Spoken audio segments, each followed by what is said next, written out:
Hello, everyone. Welcome, welcome. How are we doing this evening? Yes. My name is Ryan Honey. I'm the Executive Director of TACAW. I want to welcome you all here and wish you a very happy holiday season. I want to thank you all for being here on this Giving Tuesday. Who knew it was Giving Tuesday? Yes, great, yay. You may not know TACAW is a nonprofit, so I encourage everyone on this Giving Tuesday to think about supporting arts and culture in their giving.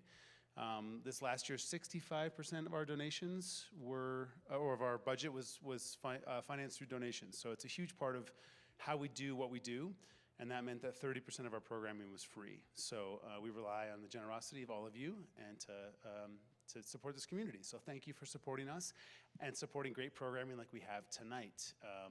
It's thrilled to see this program launched. I know Kendall, who's back over there, our Director of Programming. Please give it up for him. He hates it when I do that, by the way. He's like, oh, I should have sat down.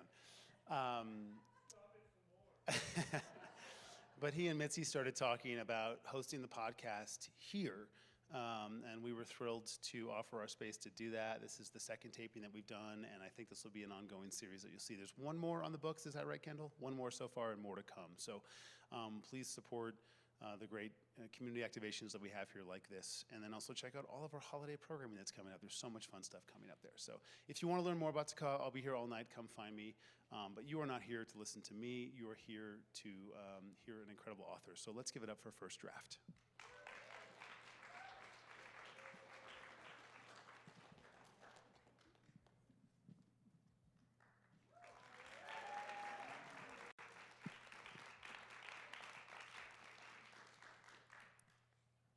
Welcome, and welcome. Hi.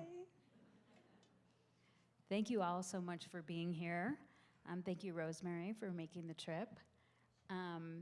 If you've never listened to my podcast before, check it out. There is a formula to it. So at the end, I've done it for 12 years, and there's the same 7 questions I ask every single guest at the end, so you'll pick up on it. It doesn't take any rocket science at all to understand. The rest will be an organic conversation. So first I want to introduce Rosemary, and I have her bio on my tiny phone. Rosemary Watola Tromer is a poet, teacher, speaker, and writing facilitator who co-hosts the Emerging Form podcast on creative process. Her daily audio series, The Poetic Path, is on the Ritual app. Her poems have appeared on A Prairie Home Companion, PBS NewsHour, O Magazine, American Life and Poetry, and Carnegie Hall Stage. Her most recent poetry collections are All the Honey and The Unfolding.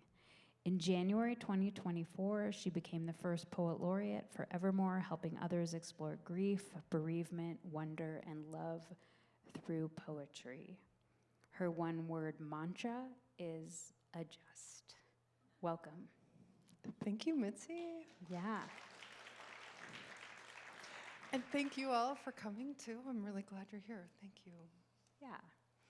So I thought it would be nice to just start with a moment to make space for the people who aren't in the room but are also in the room.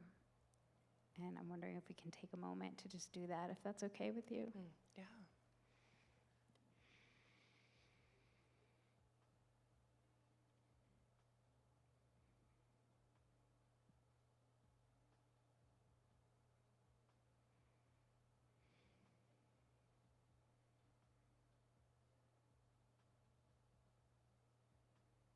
All right. There are many realms to this life on earth, and we can't see them all.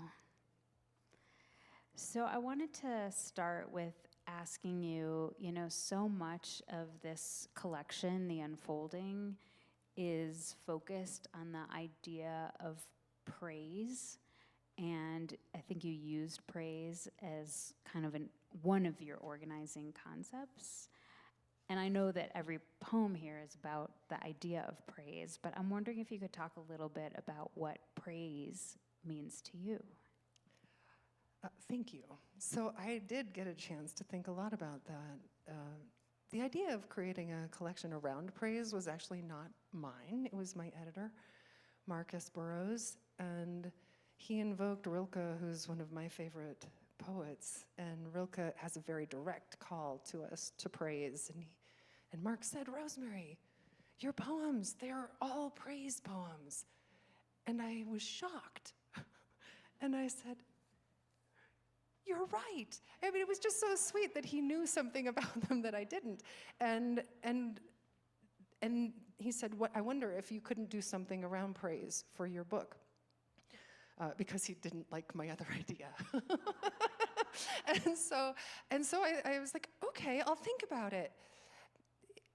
What was interesting to me then was my relationship with this word praise, which I think is kind of well, we could say it's sacred, but it's a certain kind of sacred, and also that it's a certain kind of exuberant, woo!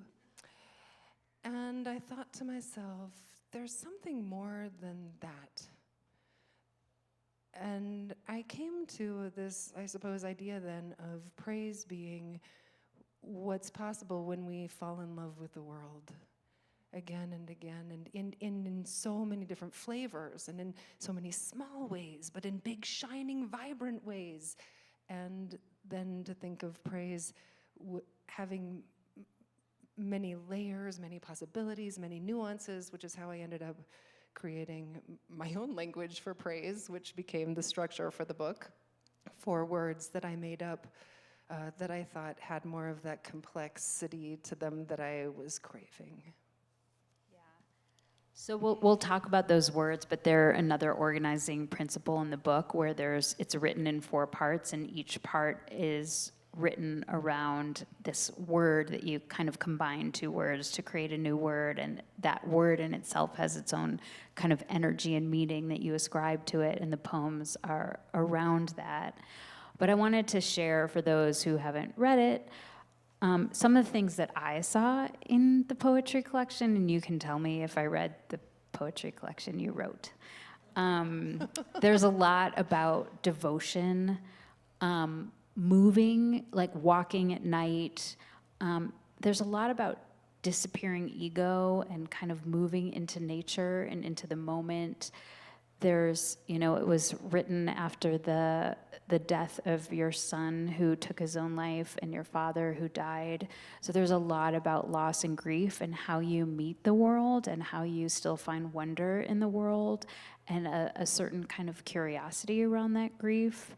And also maybe the limits of the body in the ways that the things we carry around in our being aren't visible, like the pain we walk around with. People can't see they see our happiness maybe more easily, but so much of our inner life, I think, is in there. And then I feel like there's something about Buddhism and your practice in the world and carrying grief like something very precious. And then I also thought about there's a sense of like timelessness. Like I almost think like in that moment between when you're breathing in and you're breathing out and you're not breathing at all is that space where most of this poetry is happening. Does that make sense to you? That was the book I hoped I would write. And I love that you bring up that in-between space. I feel like that is the heart of this book, is the liminal spaces between. This would be not just 50, but maybe 50,000 shades of gray. I think that it's the willingness to not be caught in duality and to explore and be curious about the in-between. And to be curious about what if we go all the way to the end, but not to the detriment of acknowledging that at the same time even we might be reaching toward the other end of a spectrum. So in one of your poems towards the end, you say how strangely wondrous life can be after a loss. And I'm wondering if you can talk about that, feeling that, and then also feeling that as a writer. Okay, so there's a beautiful example of it, right? Of that full spectrum, of that paradox, how strangely wondrous life can be after a loss. And I do think that there are ways that having lost my son just over 3 years ago, my father 3 months after that, that allowing myself to go deeply into that loss and turning toward it, or finding myself be as open to it as like, I remember my prayer, the constant prayer I had at that time was, open me, open me. I just wanted to feel it all. I wanted to feel it and feel it and feel it and feel it and feel it. And I think that then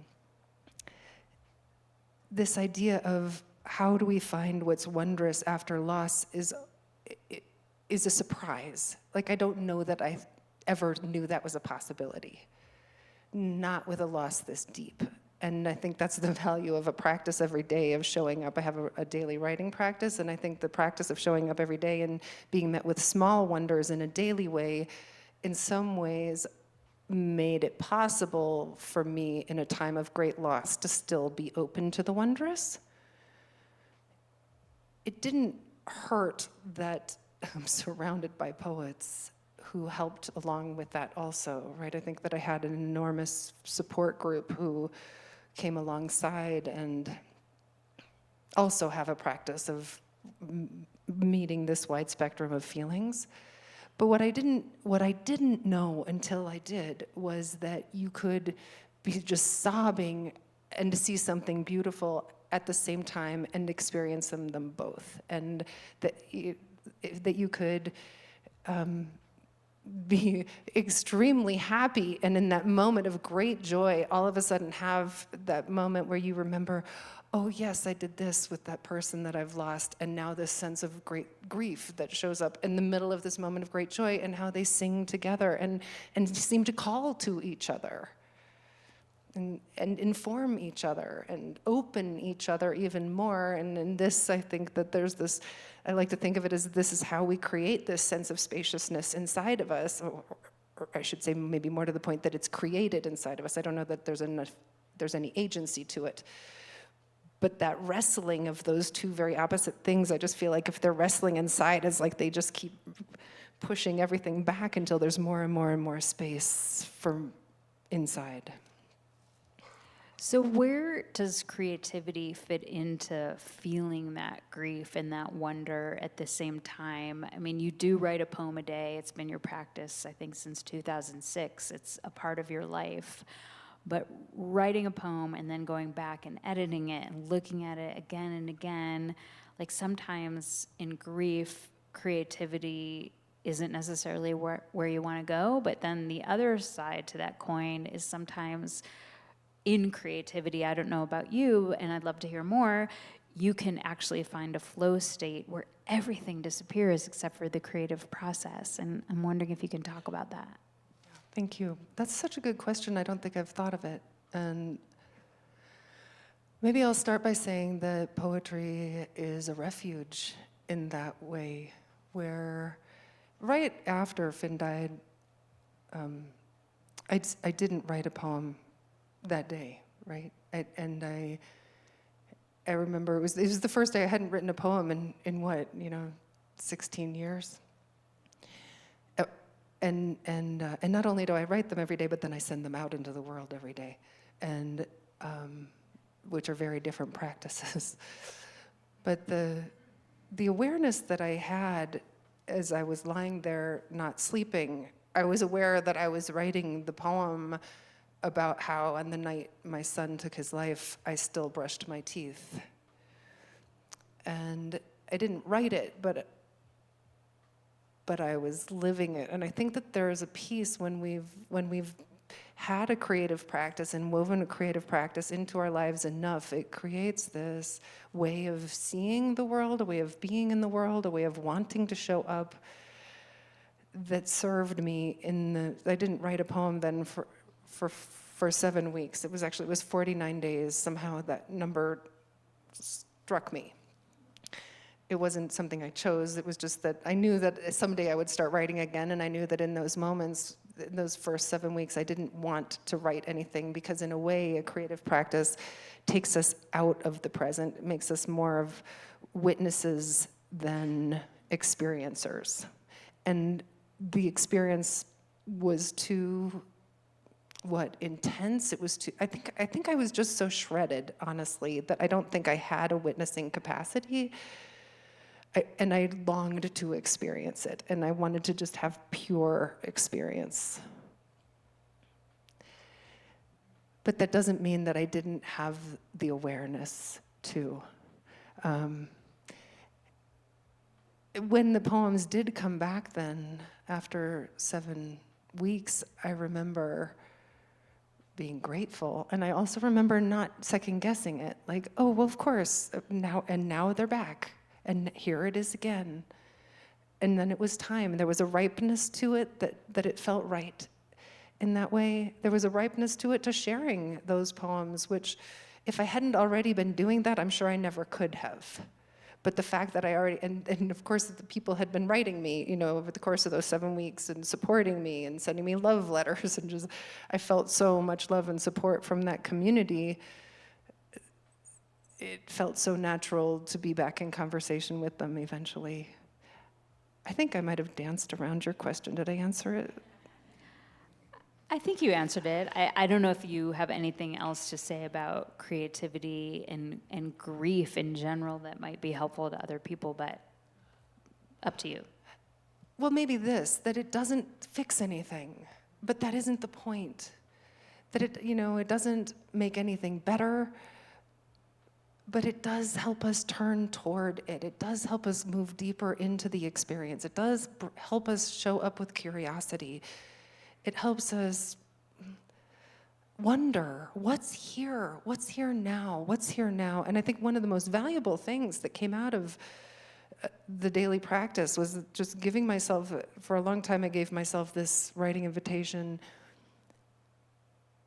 Today, grief is fill in the blank.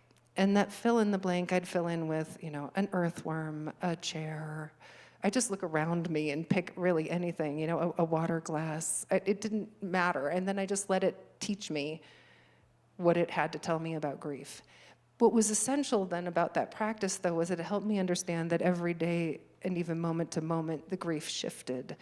And it didn't stay the same. And the grief itself had this expansive quality where it could be absolutely devastating, and it could be generous, and it could be even beautiful, the way cello music is haunting and beautiful, and it almost hurts while you're listening, and yet you lean deeper in. Or it could be lonely, or it could be connective. And in this way, I didn't get stuck in any one story of this is what grief is. So I wanted to ask you to read a poem, and I have one picked out to start with. We're going to read a few, but I also would want to ask you, is there one based on what we've talked about so far that you would want to read? No, I'd love to hear what you have. Okay. I was wondering if you could read Condition, and it's on page 29. Condition. My body, thank you for carrying this ache, for carrying it not like a burden, but like a baby, like a gift, like something that will change you and keep changing you forever. Of course, you would want to shut down, to close, to contract, but I see how the grief grows you, though it shreds your sleep, though it drops you to the floor. You learn what it is to be human.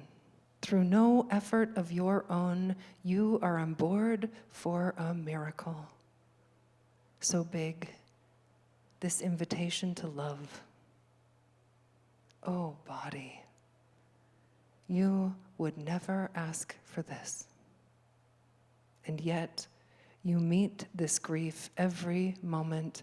You find inner doors you never knew were there, and you swing them open, not to rid yourself of the ache, but to grant it full access, to know the grief completely, to let it rewrite you, remake you, rebirth you, to let it teach you what it means to be alive. Do you want to say anything about that poem? I remember how, after my son died, he was almost 17 when he chose to take his life. There were so many ways that it felt like a birth, that the death reminded me of his birth and by the way, I might cry. I want you to know that that's okay, that I really don't mind crying, so you don't have to worry about me if I do. When I first saw him, they had swaddled him in all white, like a baby would be swaddled.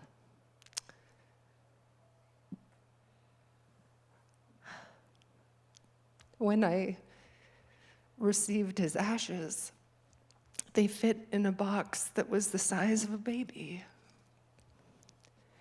I remember carrying it on my hip around the house,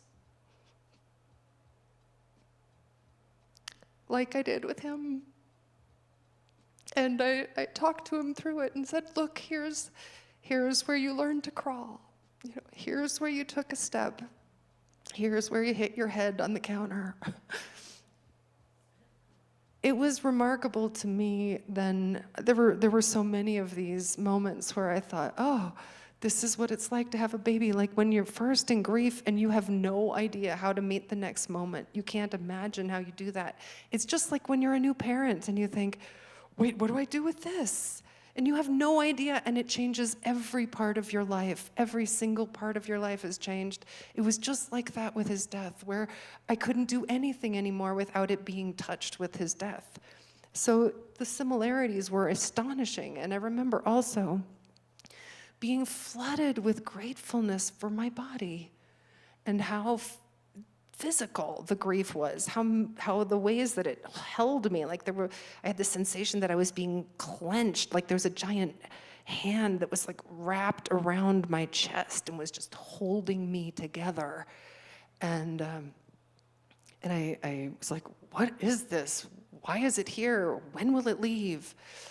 It's crushing me. And after I'd wake up, it'd still be there. I'd go in the middle of the night, I'd wake up, it was there. I'd go through the day, it was there. And then one morning I woke up and it was gone.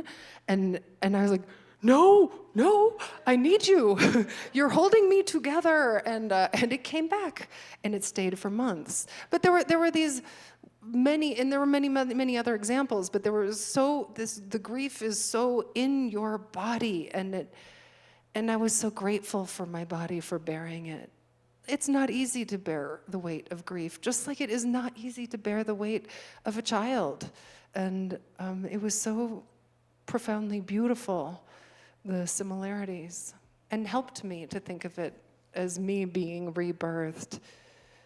Also, I really deeply felt that am still being. So I'm curious if you can answer this, and maybe you can't, but I think some people go through this kind of grief and they're very bitter, or they can't see the beauty. And I think another thing that this poetry points out in this collection is living with ambiguity, that you can see the pain and the deep and profound beauty of the world and feel like a heart-wrenching joy and wonder at the same time as you're living with like the biggest pain you never wanted in your life and you have to accept.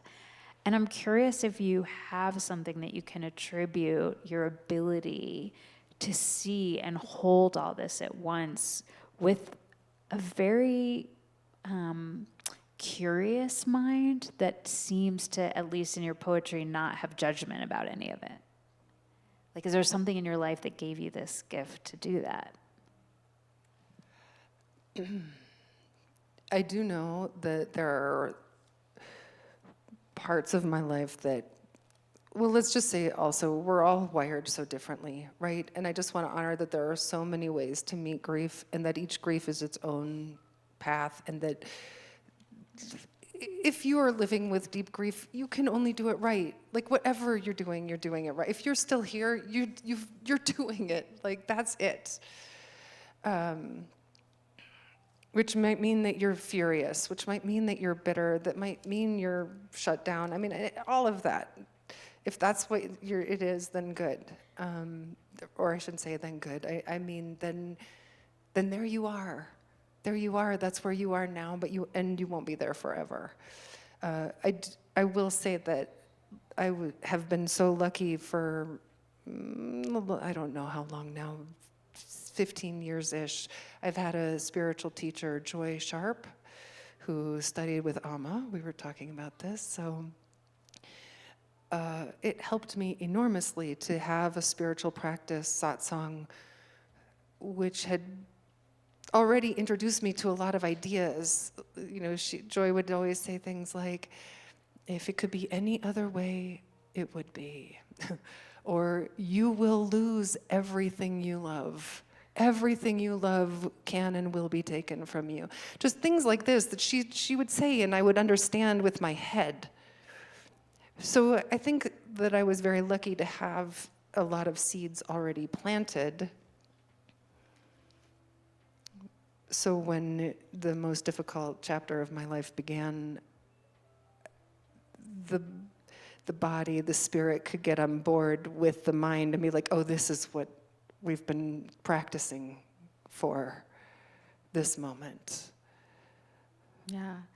So when you write these poems, do you think about the reader on the other side?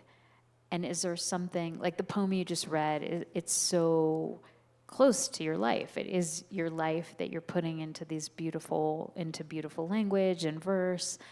And I'm wondering about the transmission and sort of thinking about the reader on the other side, and if you have any intention of what you want them to get, or like how that works for you.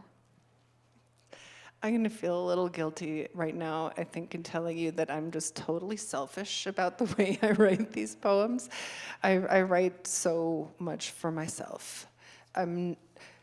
Dear beautiful readers, I am not thinking of you at all. But thank you for being there on the other side of the practice.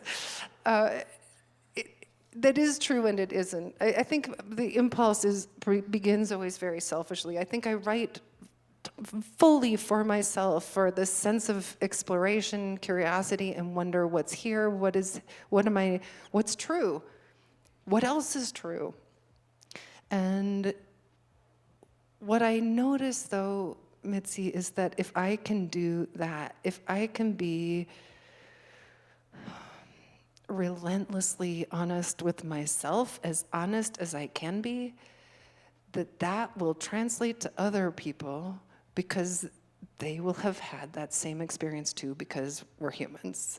And if I can touch what it is to be human through a moment, even if someone else hasn't lost their son, they've experienced grief, right? Even if somebody else hasn't gone, Nordic skiing up on Lizard Head Mesa, they've experienced what it's like to be in a blizzard and be out there in the wild and crazy weather and then go home.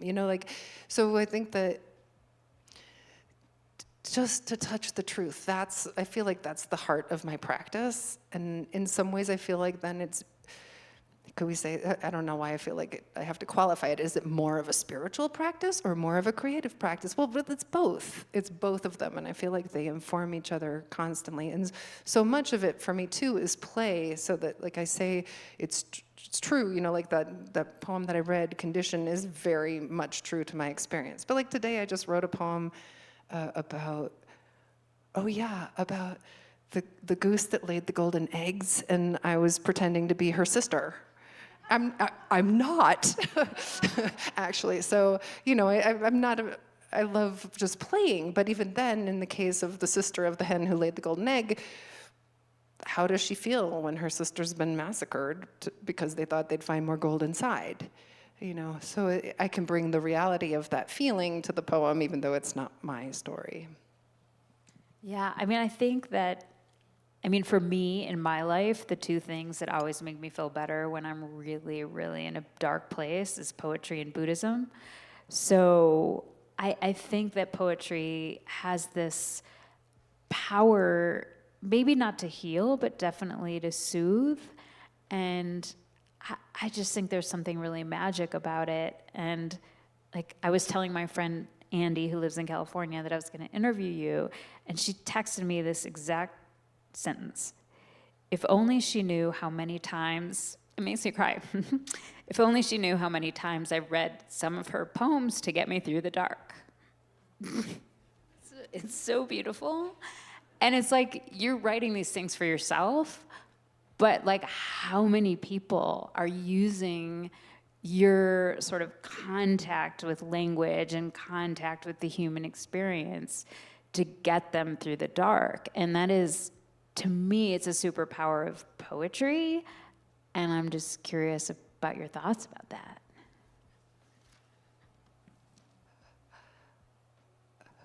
Yay.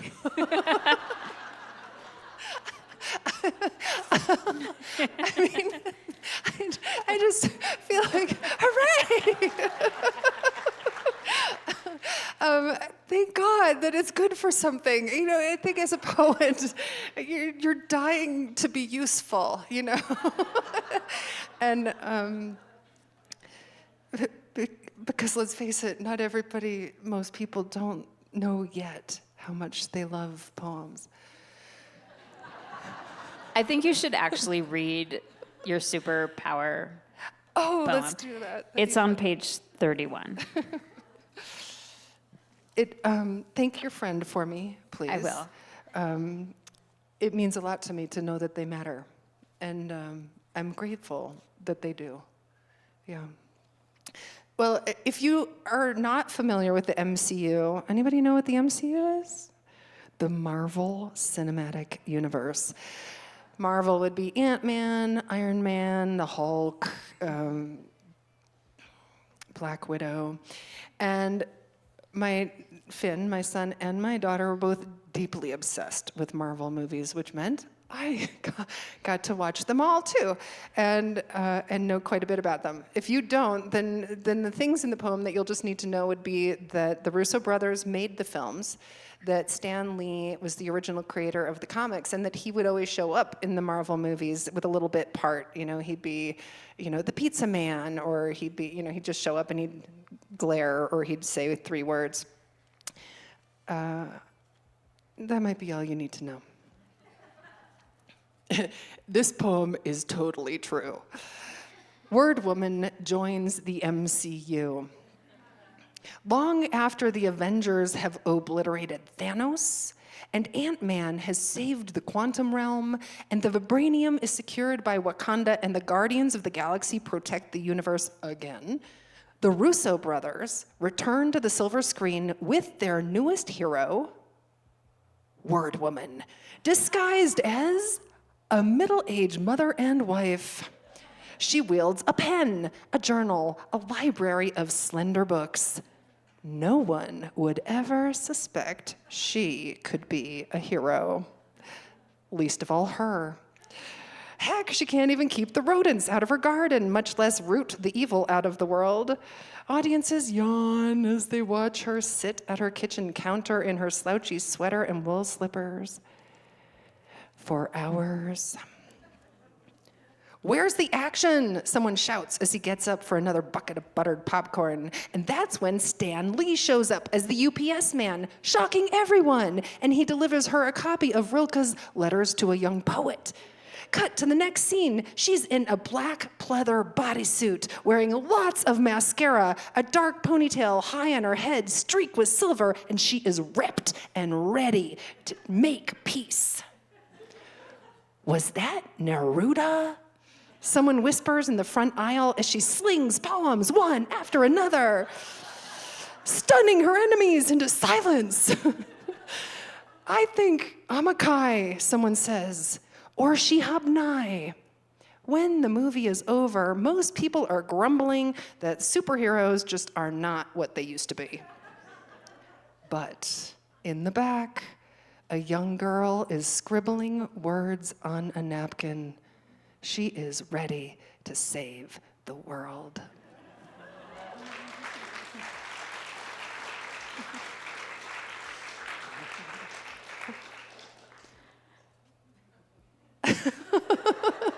It's a true story. Totally true story. Well, I love that because that was what my friend was saying. You know, like she was saying that you get her through the dark, and what is a superhero if not that? Yeah. There's a little hidden, my friend David Lee says every poem needs a secret. I'll share with you one of the secrets in this poem that Rilke is in there because he is one of my greatest superheroes. But then I put an Israeli poet and a Palestinian poet in side by side. I was writing it just as things were really heating up in Gaza. And so I wanted Amakai and Shiab Nai to be both of them bringing what they have to the world together. So I'm wondering if you could talk a little bit about the concept of grace. That is also kind of, I feel like the thumbprints of grace are everywhere in this collection. And I think it's such an incredible concept. And you actually have a poem about grace in your opening. But I think grace can be difficult to find for yourself, maybe easier to find for other people. But I'm wondering if you can talk about grace as it's infused in your poems, but also as you experience it as a human. Okay, I want to just say I feel completely unprepared to answer this, so we'll see what happens. Probably my biggest experience with what is grace is that it's when I said earlier, you know, that there's not agency. There's a part of us that, of course, has agency to do, you know, I picked up the microphone, I can pick up the glass of water, I drove here. But then there's the part of us that, who knows what it is that moves through us, that moves through everything, that informs the world, that is the miracle. That's grace to me.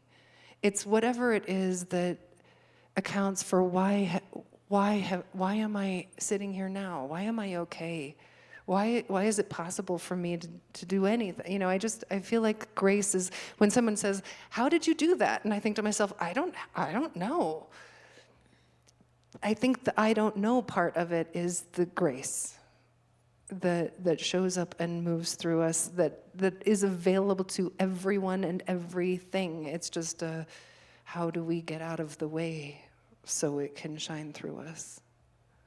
Do you think that there's some kind of universal grace that sometimes the creative gods give us for ending poems? Because I think poem endings are so hard. I think they in some ways they require us to sum everything up, but they also want to leave like an opening so that like you're embracing the mystery. And I think you do that so well in many of your poems, and we can talk about a few that do that. But I'm curious if you feel like that's a creative moment, like where you're like, thank you. Oh, well, I feel like I'm like that thank you all the time. Let's just talk about the ending poems, though, because you are right. It is so hard. Billy Collins has some quote, something like, you know, getting into a poem is so great. It's so easy and fun. You're psyched. And that lasts for about 5 seconds. And then you spend the rest of the time trying to figure out, how the hell do I get out of here? And I do feel like that's kind of the case most of the time with poem endings. And there's so many ways to do it right? There's so many ways to end a poem in a way that's satisfactory. But we could say, I suppose, that it needs to at least feel like it's done. You have to walk away from it with some sense of, oh yeah, it's over, you know, as opposed to, oh, you looking at the next page, like, where's the end? But So this, to me, is where play comes in, and to be open to this idea that there are many possible ways for a poem to end. Knowing that, one of my biggest promises to myself every time I sit down to write is I cannot know the ending when I start. If I do, I force myself to write right past it so that I don't, that's the biggest way to cut off any epiphany, right? Is like to think you know where you're going. The moment I let myself not know, now anything can happen. But if I get to the end and I'm not particularly satisfied with it, then I'll just cut it off and write another one, and cut it off and write another one, and I'll just keep doing that. And I feel like that there's a sense of play in that, like, oh, what else could I do? What else could I do? Eventually I'll arrive at something that feels very satisfying enough so that I can say I did it and send it out to the world. But I also think that what I like about that is it keeps it, it helps me. Like, I feel like as a human, writing poetry as a practice is so powerful because it helps me in every single other part of my life. So if I know that I have a practice of it could end like this, it could end like this, it could like this, then any other moment in my life where I think I know where this story is going, it helps me stay open. Oh, I don't know yet how this relationship is going to end. I don't know yet how this, phone call is going to, whatever it is, it allows for that sense of, anything could happen now. So is there one poem that you would want to share the ending of? I mean, I have some picked out. Let's do yours. Okay. I was wondering if we could talk about wilding on page 14. I love we're talking about endings. Okay, should I read the poem then? Yes. Okay, so anybody else like skinny dipping in alpine lakes? I know some people in the audience who don't, by the way. Wilding. It is always near freezing, this high alpine lake, where we slide into oddly blue water and bare strangled sounds tear from our throats as if our own wildness is shredding through manicured versions of self. I crave it. This scraping away of everything that isn't limb thrash and lung gasp and skin scream and heart bang and wild, uncontrollable breathing. Crave the tingling after, the feral laughter, the way the world slips more deeply into us when we dare to slip more deeply into the world. Do you want to share, do you remember writing that ending? Oh, friend, here's the problem with writing a poem every day. I immediately forget most of them, which is lovely to me, actually. I just love that the poems aren't too precious. I love that I feel like I can just spend them like pennies and just toss them around and play with them. But let's talk, do you have an opinion? What do you think about how the poem ends? So for me, this is an incredibly visceral poem because I want to swim in high alpine lakes, but I hate freezing water. And so I felt it so viscerally that I could see it, that high alpine lake.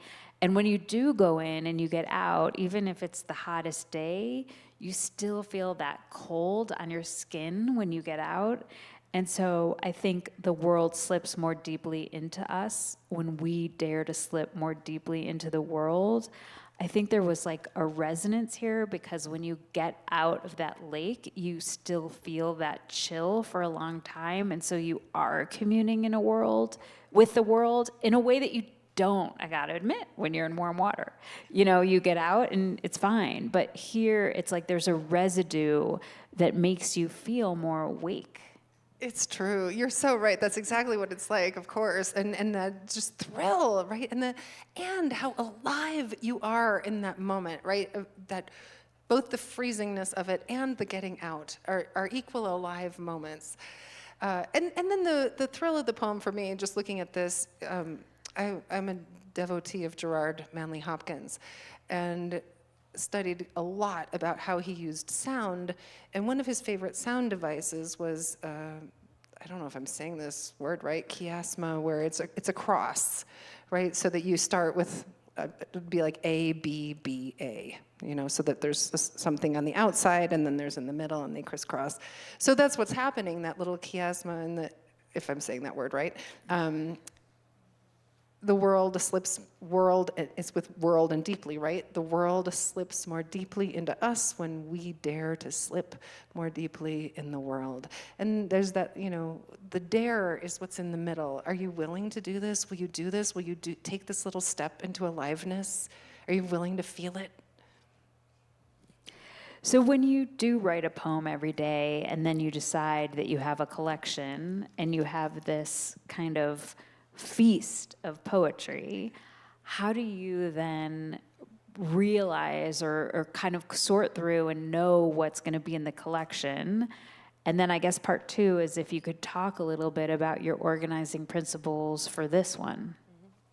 Yeah, so I do, I think my process is so different from a lot of other poets. I'm a little jealous sometimes when other poets talk about how they get an idea and then they write toward that idea. I don't do that at all. I just take, these are the last 500 poems since my last book. What stands out? So I do literally just print out I make a document and I print them all out, and it could be quite a few.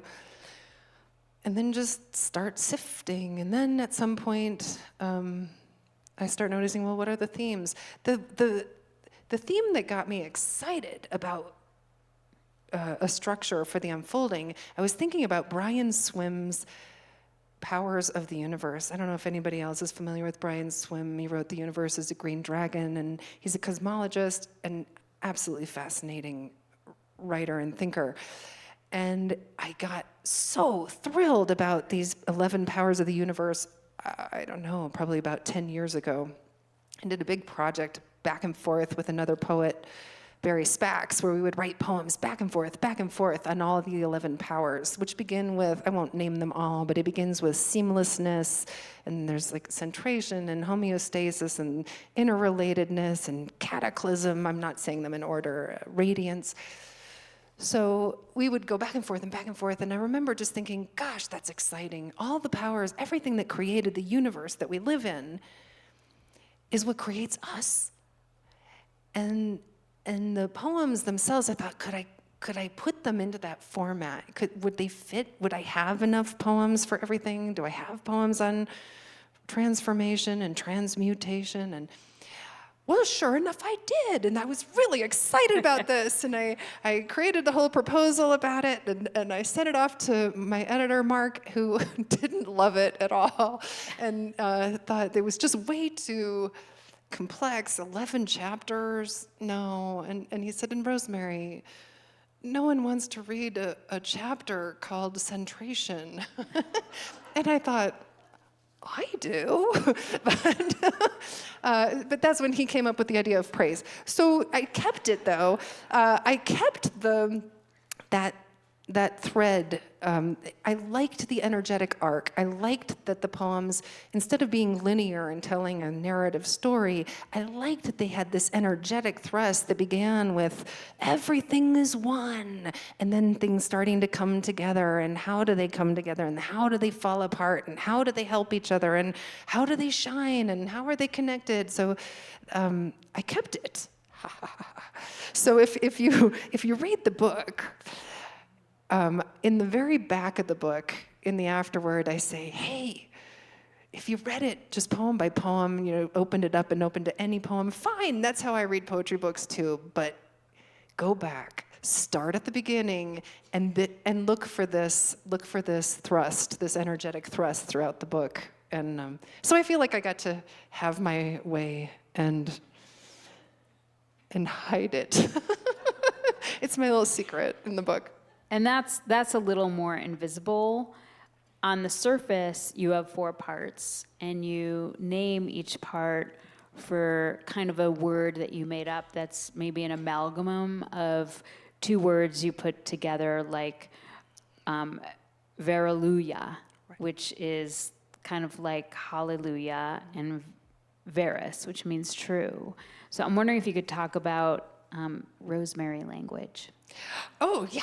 Well, it was a lot of fun. Actually, I'm a linguist. That's my master's degree is in linguistics. I love language. That's how I really, I think that's why poetry is really it for me, poetry is so language forward and playful that way, with sound, with rhythm. And I don't know if anyone else is familiar with the Dictionary of Obscure Sorrows by John Koenig.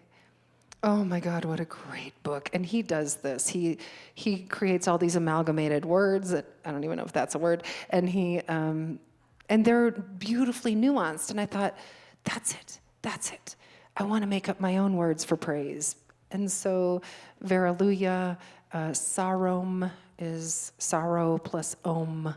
So om being the Hindu syllable that means basically affirmation.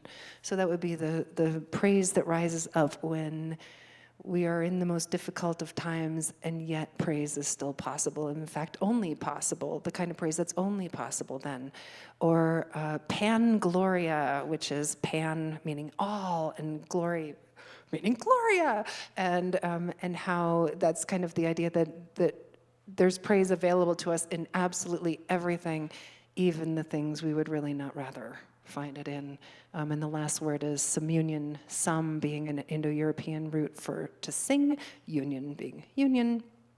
Summunion then being this idea that that we are connected, unified with everything else, and the praise that rises up when we really lean into that truth, also knowing that there are some things we'd really rather not be connected to, and we are. I'm wondering if, and maybe this already existed because I think when you're a poet, you look at the world differently all the time, but I'm wondering if in this collection, something I noticed was kind of looking at time as a very nonlinear thing, especially with memory and the way that you can mine memory about your son, and how you talked about, there's maybe when he was with us, you had very certain memories that you would share, but when someone is not with us, you mine every single memory that you have, and so that it could maybe seem more flat instead of like building towards something, like it's all kind of happening simultaneously. And I mean, you write about that in your poem Gleaning, which you can read if you would like, but I'm curious about your relationship to looking at time and memory. Well, very specifically, and I think you're so right, Mitzi, that and I don't know that this is true with meeting the death of someone that isn't your child, but when it is your child and when they have lived with you their whole life, and you know the fullness of their life, the entirety of it, it does collapse. That in a way, once he died, he became every age. There wasn't I didn't know my father when he was 17 or 2 or in utero. Right? I knew him only, after I was born, for that part of his life. But to know someone for their whole life, I was ever stunned. I continue to be stunned by the way that my memories of him aren't just from right before he died, but the whole of it, and how then having that perspective allows me to maybe dip into time in a different way, although I wouldn't have known it per se until you said it the way you did. Before I get to the final questions, I just wanted to ask you if there's any poem that you want to read, and then we'll open it up to audience questions. Well, maybe I'll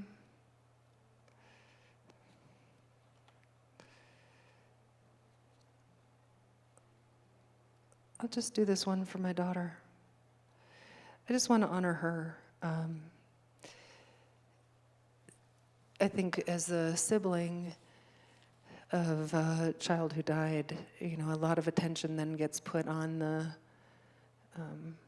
the child who died, and it's been important for me to try to continually focus on her, make sure she knows she's still here, and I love and honor her, and she's also got her own ways of grieving and her own very different kinds of grief.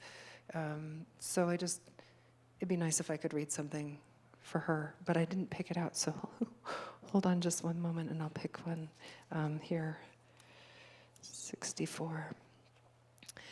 This poem is also, by the way, I have an album called Dark Praise, which is all poems. I did it with a guitar player, Steve Law, and it's all poems that honor the dark. Here we are in the darkest time of the year, and the most dark of the time, I guess we could say. And so much wonder is available to us. I think so often we live in a world that tries to say light, good, dark, bad. It's all, I can't wait till the light, more light, more light. And so the whole album is really celebrating more dark, and what's possible in that. So this is for my daughter. I wrote it the 1-year anniversary after Finn's death. The one who thrives. She has learned to bloom like the tuberose, opening in the light, but becoming more potent in the dark. Sweet scent of honey, tenacious scent of jasmine, the hard-won scent of hope. Scent of the one who has learned to thrive when thriving doesn't feel possible. Scent of resilience, scent of I can. Scent of the one who finds grace on the inside. Scent of elusive beauty. Scent of the one who meets the soils made of sorrow, who brings to the world a gift as astonishing as a night blooming flower, a gift as honest as the moon. Thank you. Can you read something from an author that speaks to you or influences you as a writer? Okay, so this was so hard to choose one, but the one that I come to again and again and again is by Rainer Maria Rilke, and this is the version by Robert Bly, and it's apropos of the poem I just read. It's you, darkness, that I come from. I love you. More than all the fires that fence in the world. For the fire makes a circle of light for everyone that no one outside learns of you, but the dark pulls in everything, shapes, fires, animals, and myself. How easily it gathers them, powers and people. And it is possible. A great energy is moving near me. I have faith in nights. Do you want to share more about why you chose that? That was, I think, the poem that opened up for me. I fell in love with it probably like 15 years ago. And I feel like I fell in love with it at a time when I was going through what I thought at the time was the hardest time of my life. I felt like I lost everything I knew about who I was in the world, what I was capable of.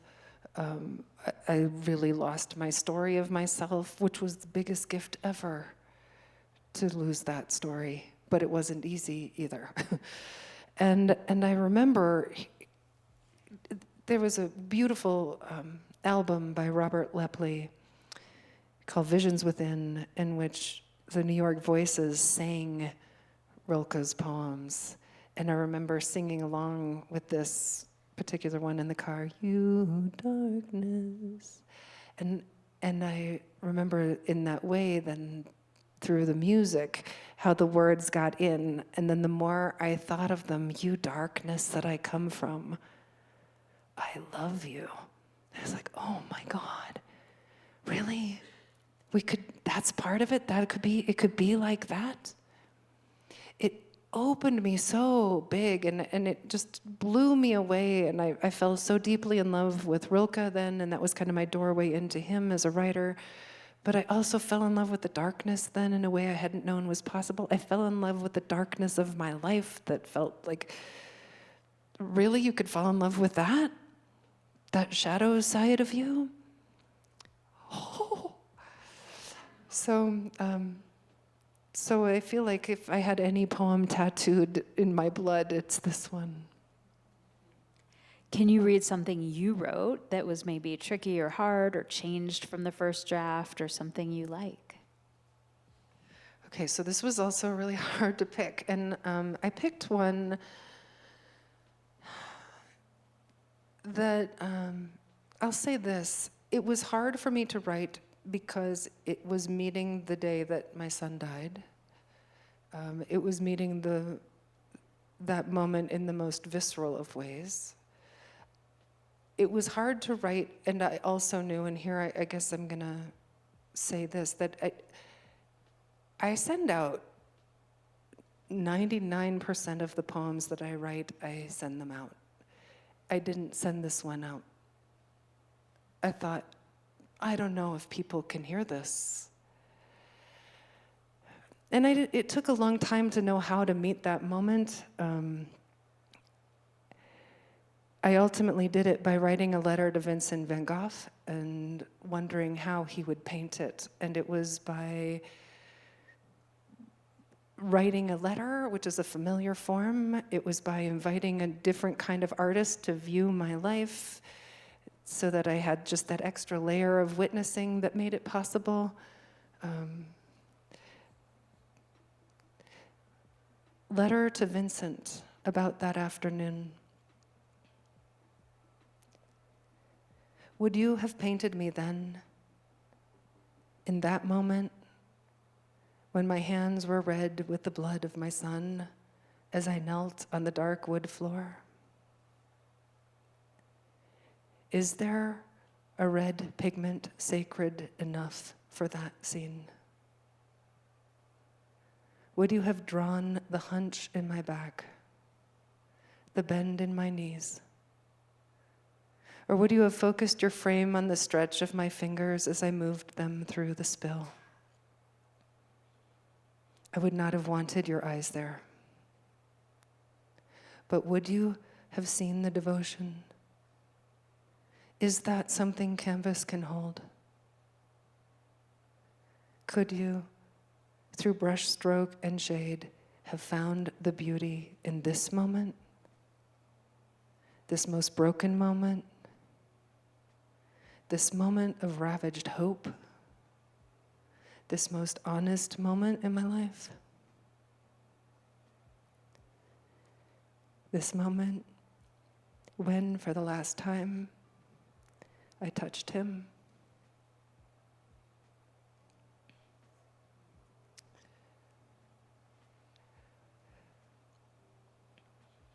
It's all questions, and it was inspired by a painting of his called Eternity's Gate, in which he paints a man who looks as if he is in the worst moment of his life.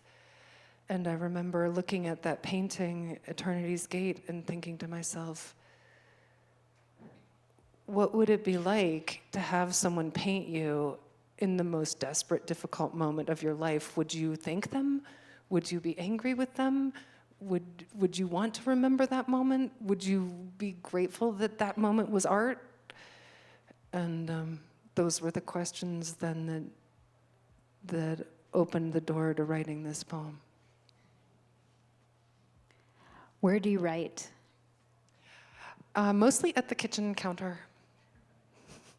What do you do, or where do you go to get away from writing? Anywhere outside, mostly skiing, also hiking, just to be out. But are we ever away from writing? I don't know. I kind of think the answer is I'm not, but maybe I pretend. Who do you show your work to first to get feedback? 10,000 strangers. Or not strangers. I mean, I do the foolish thing, right? I send my work into the world every single day. I send basically my rough drafts into the world every day, like a total crazy head.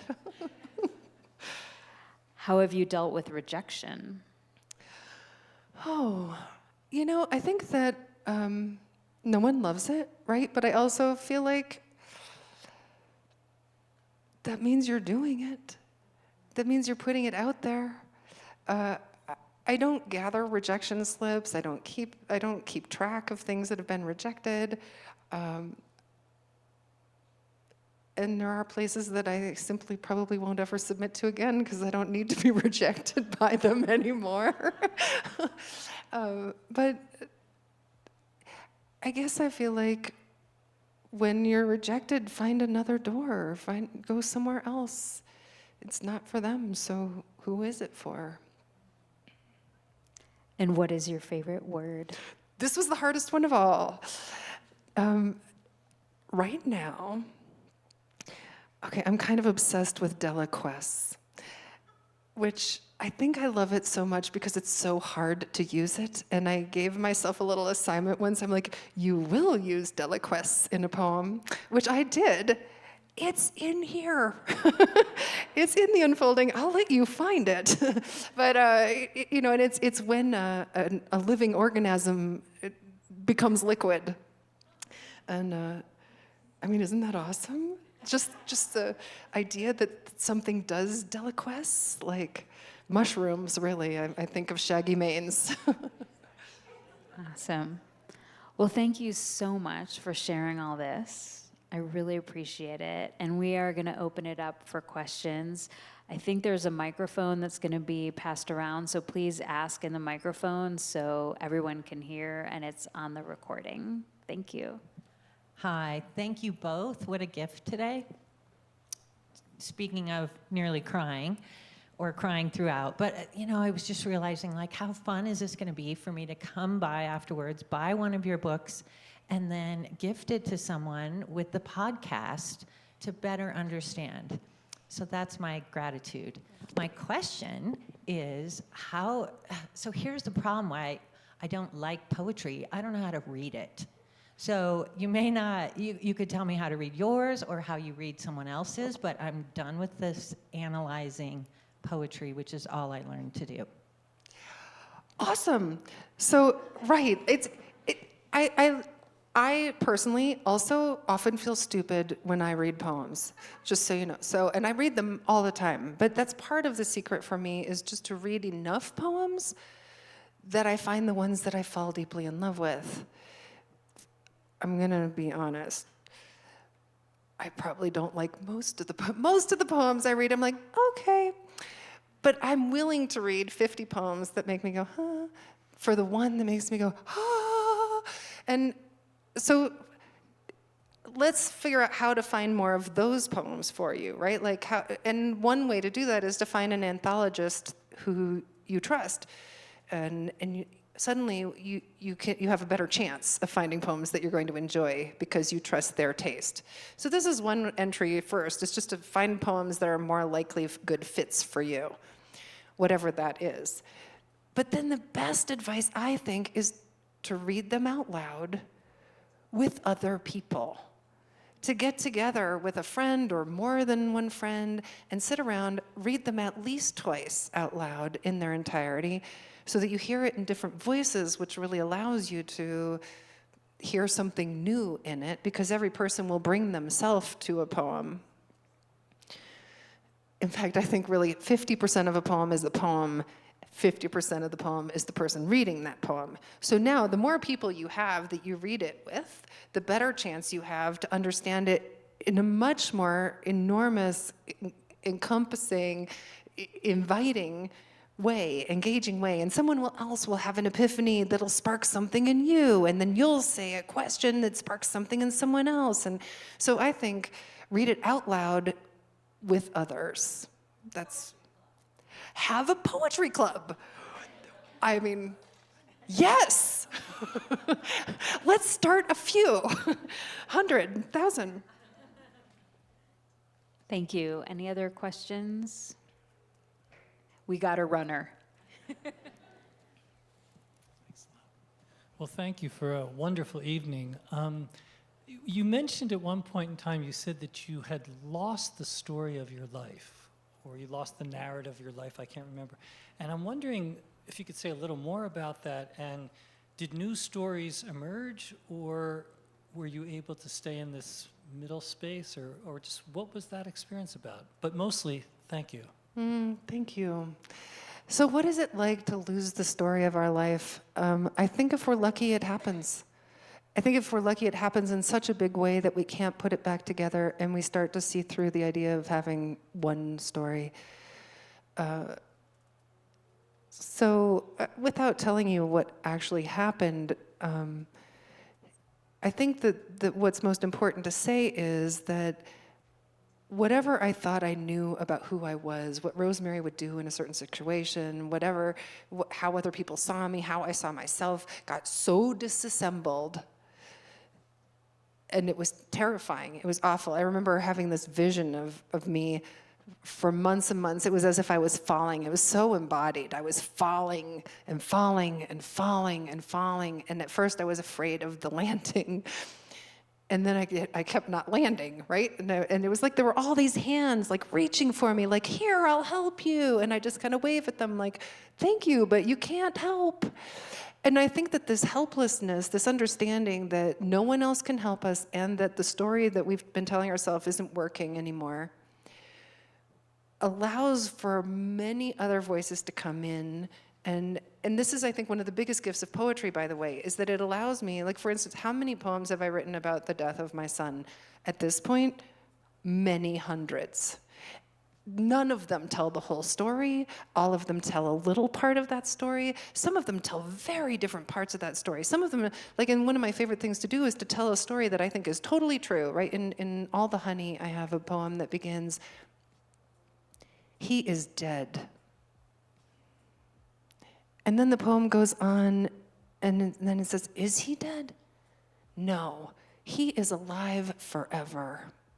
And when we take two things, anything, this is my little promise to myself, is if I can write a line that's true, I'm like, yes, that's true.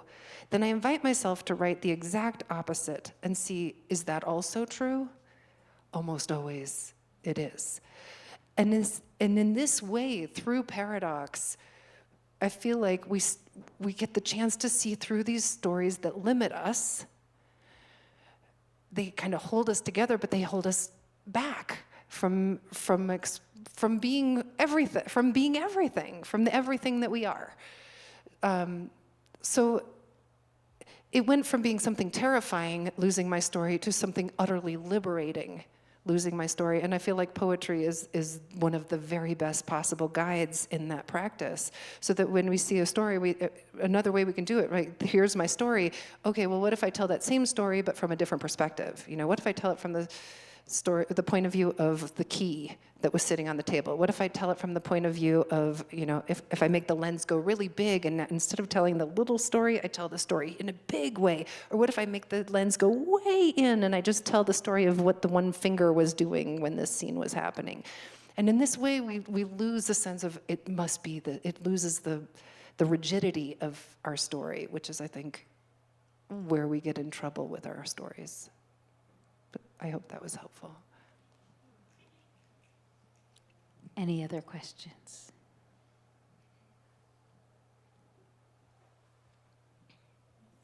Thanks, Rosemary. Thanks, Mitzi. I was listening to another Rosemary poet, Rosemary Waldrop, talk about writing some time ago, and she had been working on translating a poet out of the French for so long that when she went to go write her own works, she had to separate herself and take a really long break and before she could dive into her own voice. And I wonder, it sounds like you're reading and writing all the time, and I wonder, do you have any difficulties in absorbing words that you love and putting out your voice? And do you just let it be its chaotic mess, or do you have a process for that? Do I let it be its chaotic mess? For sure. And do I, I feel like a big part of it is being wrestled, right? I feel like there's a big wrestling act that happens in the creative act for me. When I'm reading other people's work and bringing that into my own writing, it's interesting to me that, we say, how do you find your voice? And it sounds like this writer who you're talking about felt like she had gotten her voice got mixed up with somebody else's voice, and she had to figure out what her voice was again, which is interesting. I often think, no, we need to find our ears. Like, writing is a listening practice and bringing in as much as we can, and continuing to bring all these threads, and then pushing it through as only we can. And in this way, I remember I love to imitate other writers.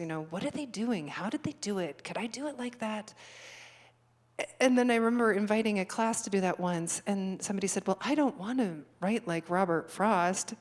And I said, oh, good luck. Like, really, you think you could? You won't, but try it on and see what happens. Like, take everything you can, bring all those tools in. Now they're yours. Now you play with them, and you play with so many of them, so that, for me to feel like I have Neruda and Rilke and Rumi and Dorian Locks and Emily Dickinson, and they're like all of them, right? This is part of why maybe I love to read widely, is just to make sure I keep getting all those skills and all those voices and all that influence, and then I don't worry about it coming out sounding like me, because I really can't help it. I really can't do anything but that. Maybe we have time for one more, if there's one more.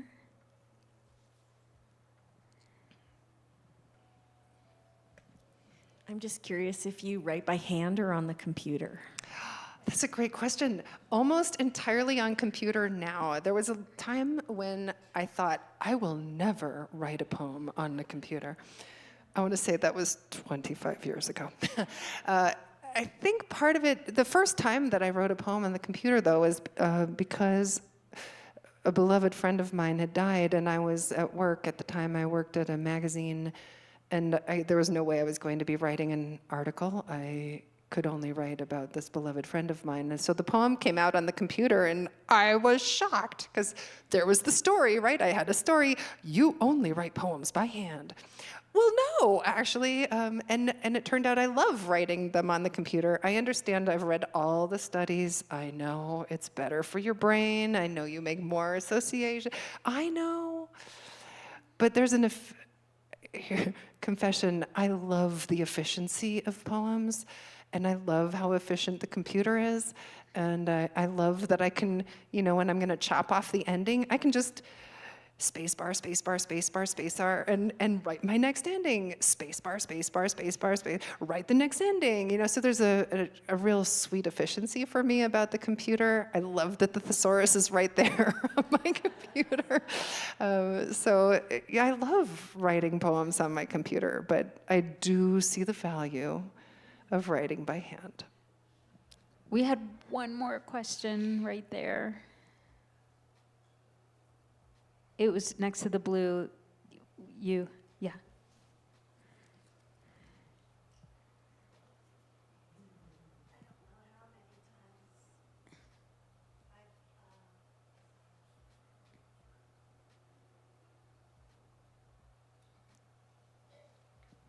Well, what I was going to say is I don't know how many times I've heard you talk about poetry.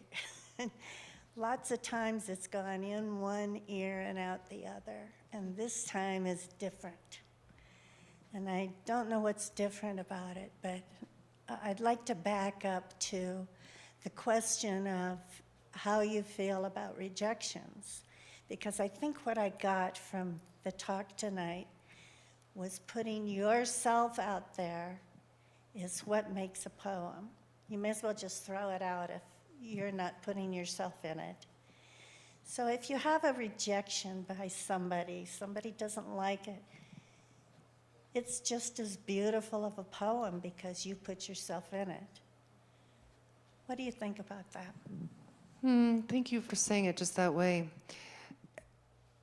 I mean, what is rejection at this point, right? Like I send it out to everybody, and maybe it is, how I can tell you that hundreds of people write to me and say, "I loved that, thank you." No one writes to me and says, "I hated your poem today." Thank goodness, but and I almost never send my poems out anymore, by the way, either. Partly because I have a readership. I have thousands of people who read them every day. I don't need to send them to a journal to have them be read. So then how I meet rejection is maybe more like you say, like I read a review on Amazon or somebody gave me 2 stars. I'm like, really?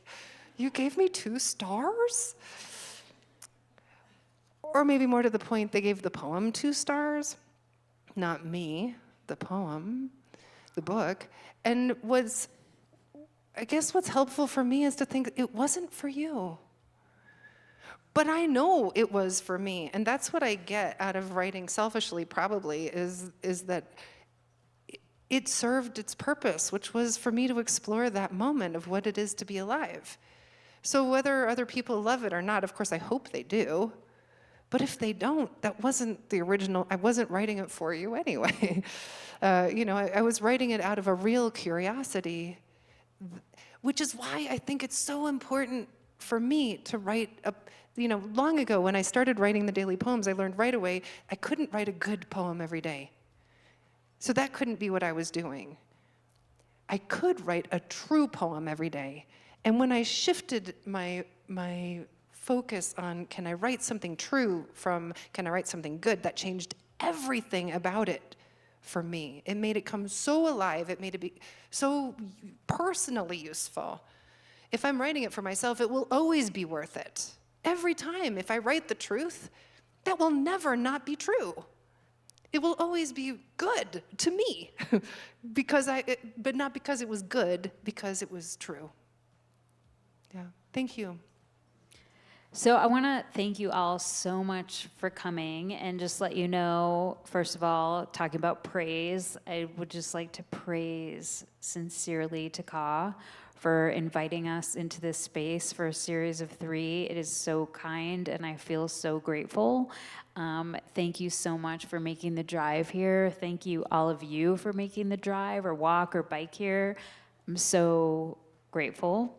Our last in this series is January 14th with Sarah Gerard, and she wrote a nonfiction book about the murder of her friend who was a poet, and she goes deep into the history of this friend, and her roommate murdered her, and she goes to the trial, and he ends up getting this really light sentence because all these people spoke up for him. And she is a private detective that sometimes comes to Aspen and does detective work in bars, like trying to find people in divorce cases doing cocaine. So they had to, it's interesting. So she might have some good stories. So please come on January 14th. Please support TACAW on Colorado Giving Day and every other day. Thank you so much. Rosemary is going to be selling books and signing them. I have bookmarks for my podcast. My email address is on the back if you want to email me. I think this is going to run in January, but I'm not sure. So please reach out to me, and thank you all so much. So grateful.